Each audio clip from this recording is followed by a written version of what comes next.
chérie. Ok. Comment était ta journée alors? Très bien, chérie.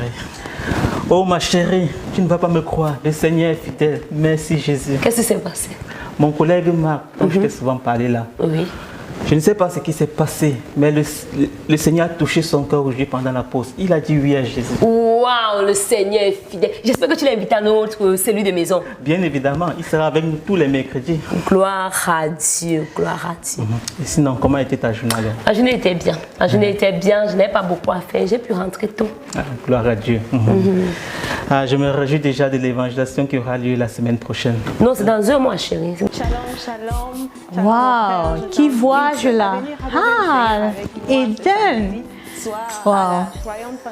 Je serai à ce concert sûrement, j'y serai. Il faut que je l'appelle pour lui dire que je serai là, donc qu'elle me compte parmi ses invités. Oh, je rends gloire à Dieu. Ah, il amène toujours Eden de gloire en gloire. Je le célèbre pour cela. Alléluia. J'espère qu'elle va décrocher.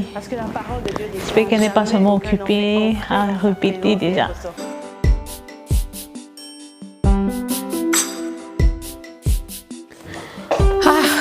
Un autre test de ressent encore négatif. Oh Seigneur mon Dieu.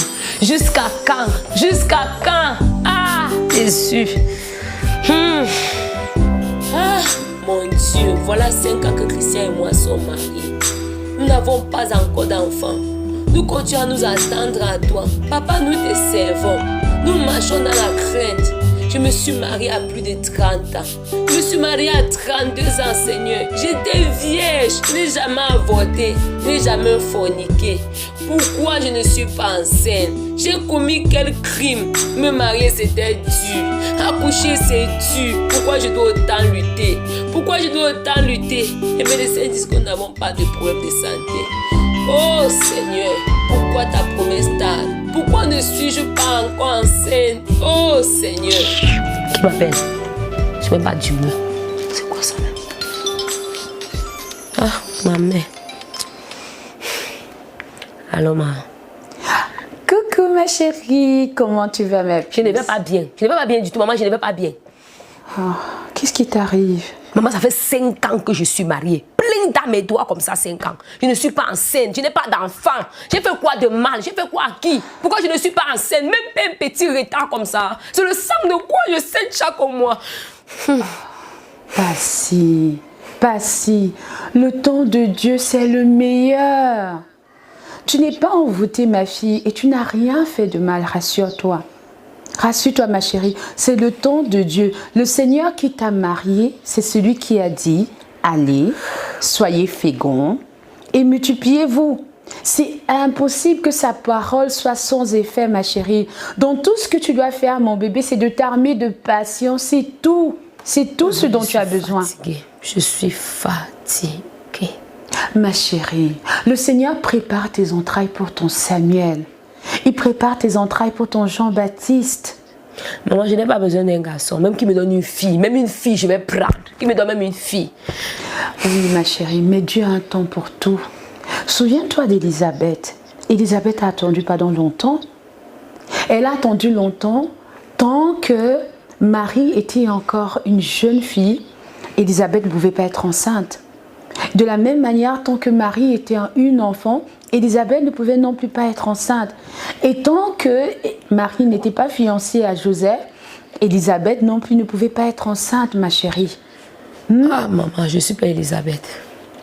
Oui, c'est vrai, tu n'es pas Élisabeth. Mais qu'est-ce que tu en sais si ton histoire n'est pas similaire à celle d'Élisabeth? Peut-être que le Seigneur est en train de te préparer ton Jean-Baptiste qui va annoncer la venue d'un Jésus. Maman, je suis fatiguée. Je suis fatiguée d'attendre.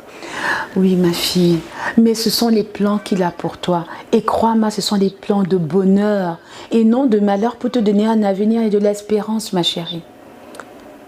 Amen. Ma fille, tu n'es certainement pas amnésique. Tu n'es pas amnésique. N'est-il pas le Dieu qui t'a donné un mari dans des circonstances totalement rocambolesques? Est-ce que tu as oublié cela? Maman, je n'ai pas oublié.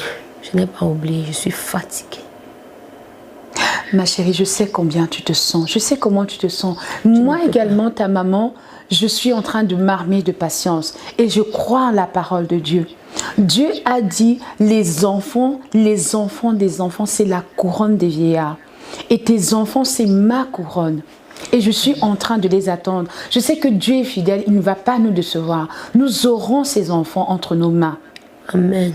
Amen. Amen. Amen. En tout cas, mon mari et moi, on continue à le servir. Amen. Continue de servir le Seigneur, ma chérie. Continue de servir le Seigneur, c'est très bien. Et comment d'ailleurs il se porte, ton chéri? Il va bien. Il n'est même pas du tout affecté par cette situation. Son zèle n'est même pas affecté. Il m'encourage beaucoup. Amen. Il m'encourage beaucoup. Même sa mère, maman. Sa mère est une femme de Dieu. Elle ne nous met même pas un peu de stress. Amen. Une fois, mais tu as un trésor entre tes mains, ma chérie. Ça, c'est vrai. Une fois, Amen. sa sœur m'a dit, quand est-ce que tu vas accoucher? Il lui a dit, quand le Seigneur voudrait, que c'est la dernière fois qu'elle me pose une telle question. C'est comme ça. Amen. Amen. Mais maman, elle te dit, c'est pas qu'on a les problèmes, sa sœur et moi. On s'entend très bien, très bien. Elle s'est quittée juste pour nous. Mais attends, tu n'es pas enfant de Dieu, sa sœur. Dieu a dit, ne vous inquiétez de rien. Elle est très bien placée pour me comprendre. Elle a attendu 3 ans avant d'avoir son premier enfant. Elle voulait seulement que son frère fasse quelque chose. Et il dit qu'on continue à servir Dieu. On va le servir, on le sait. On le sait. Elle voulait que son frère aille faire quelque chose. Et elle voulait que son frère fasse quoi en passant? Maman brisait les joues. Maman brisait les liens. Qui sait? Ma fille. Depuis que tu brises les malédictions, tu brises les liens. Depuis 5 ans, ma chérie, que je te connais. Tu les brises. Et chaque année, les malédictions, les liens se recollent. Tu les rebrises à nouveau, chaque année se recollent. Ma fille, croyez en la parole de Dieu. Croyez en la parole de Dieu. Hein? Depuis des années, année après année, vous faites les mêmes scénarios. Ma fille, est-ce que vous n'êtes pas fatiguée? Donc tu ne crois pas à tes prières, tu ne crois pas à la parole de Dieu. Et d'ailleurs, qu'est-ce que la parole de Dieu dit dans Galates 3, 13, 14? N'est-il pas écrit que Jésus-Christ est devenu une malédiction pour que toi, tu puisses jouir de la bénédiction? Et qu'est-ce que le Seigneur te dit dans Nombre 23, verset 23, ma fille? Pourquoi est-ce que tu veux décider d'être amnésique quand il s'agit maintenant de mettre la parole de Dieu en pratique? La malédiction et l'enchantement n'auront point d'effet sur Israël. Souviens-toi de cela, ma chérie. J'ai compris, maman. Ok, j'ai compris. En tout cas, j'étais sur le point de sortir. On va parler une autre fois. Okay. Je dois sortir.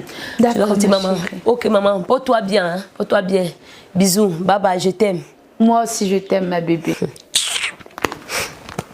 En tout cas, moi, je vais accoucher. Je ne suis pas Marie, je ne suis pas Elisabeth. Ça, c'est quoi? La parole de Dieu ne dit pas qu'il y a un autre Messie qui va venir. Il n'y a pas d'autre Messie qu'on doit annoncer. Je dois accoucher mes enfants au nom de Jésus-Christ. Moi, je vais briser tous les liens. Je vais briser tous les jours qui m'empêchent d'accoucher.